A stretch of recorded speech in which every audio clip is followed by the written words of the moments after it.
ಧರಿಸ್ತೀವಿ. ಹಣೆಗೆ ಧರಿಸಿ ವಿಭೂತಿಯನ್ನ ಹಣೆಗೆ ಧರಿಸ್ಬೇಕಾರ. ಈಗ ಇದು ವಿಭೂತಿ ವಚನ ಯಾವುದು?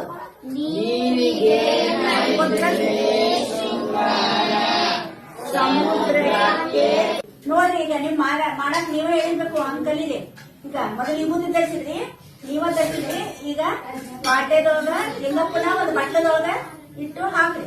ಅದನ್ನ ವಚನ ಯಾವ್ದು? ಸಜ್ಜನರಾಗಿ ಮಜ್ಜನ ಕೆರೆವೆ, ಶಾಂತಳಾಗಿ ಪೂಜೆಯ ಮಾಡುವೆ. ನೀವು ಹೆಂಗ ಸ್ನಾನ ಮಾಡಿ ಒರ್ಸ್ಕೊತಿರಲ್ಲ ಹಂಗ, ಸ್ನಾನ ಮಾಡಿ ಒರ್ಸ್ಕೊತಿರಲ್ಲ ಹಂಗ ಲಿಂಗಪ್ಪನ ಬಳಸ್ಕೋಬೇಕು. ಲಿಂಗಪ್ಪನ ಚಂದ ಬಳಸ್ಬೇಕು. ಇಲ್ಲಿಂದ ಪಿಂಡು ಹಾಕೋಣ. ಲಿಂಗಪ್ಪ ಚಂದ ಲಿಂಗಪ್ಪನ ಒಲಿಸಿ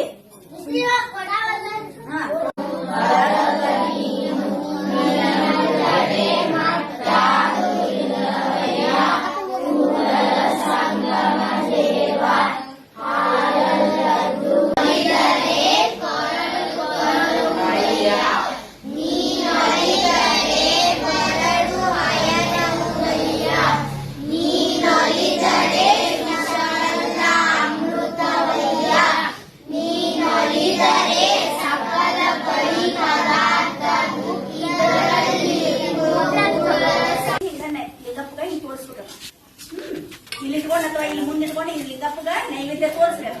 ನೈವೇದ್ಯ ತೋರಿಸಿ ಅದನ್ನ ಇಲ್ಲಿ ಮುಚ್ಚಿಬಿಟ್ಟೆ ಲಿಂಗಪ್ಪನ ತದೇ ಚಿತ್ತದಿಂದ ನೋಡ್ಬೇಕು.